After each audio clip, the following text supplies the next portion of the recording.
November 11, 1918, World War I ended. The Americans who fought and survived now need to re-enter society. During the war, businesses and rail costs and operations were temporarily controlled by the government. This was seen as necessary at the time in order to reduce costs of war and quickly manufacture and transport rations and war supplies quickly.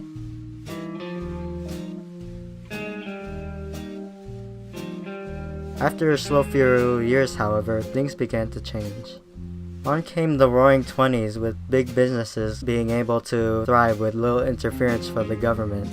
This was done to ensure competition in the industry to reward careful strategic decision-making. A businessman named President Calvin Coolidge popularized scientific management theory, influencing many pioneers. The philosophy involves breaking a task down into simple steps, observing time needed to complete each step. Those who couldn't yield enough at the end of the day would be fired. Coolidge also emphasized the role of the manager to carefully handle budgeting, marketing, and research. This theory was adopted by those such as Henry Ford, who used an assembly line to efficiently and cheaply produce automobiles. Due to Henry Ford's efficient production of automobile, many small businesses like restaurants and supermarkets also sprouted up, along with the new freedoms granted by the automobile. The freedom to travel to work miles away or take a vacation was made easier with the creation of Route 66 spanning from Colorado to Los Angeles, furthering the idea of the American dream.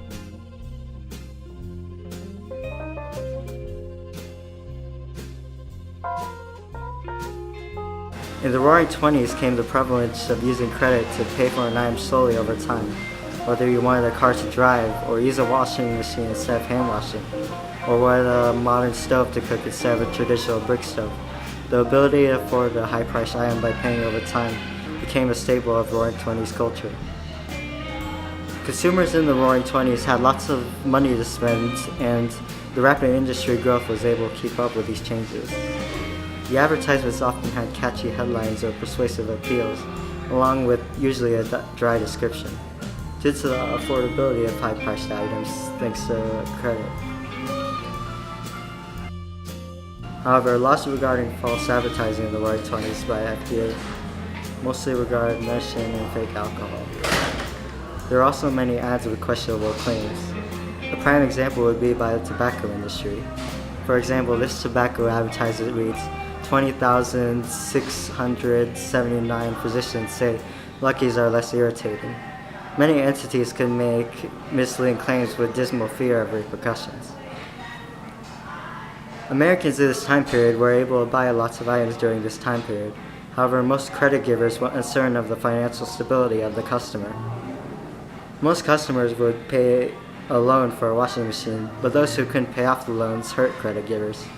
The credit givers at the time also didn't charge interest for many of the loans to make profit.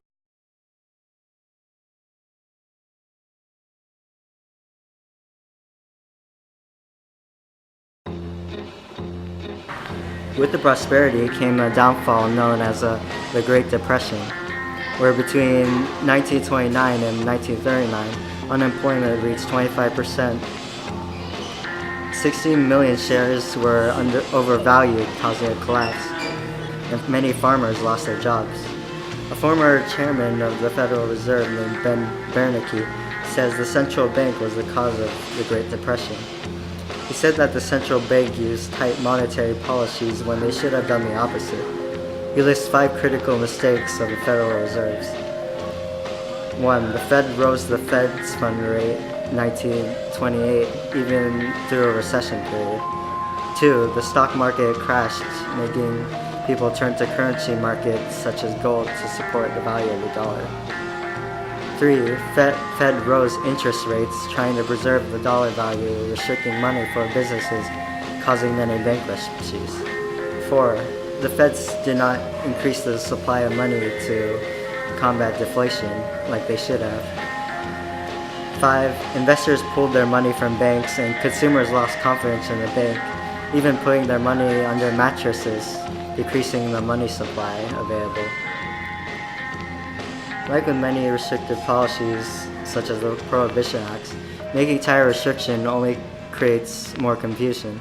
The Smoot-Hawley tariff, passed in 1930, was passed to protect domestic industries and jobs, while only decreasing the world trade by 65% in US dollars.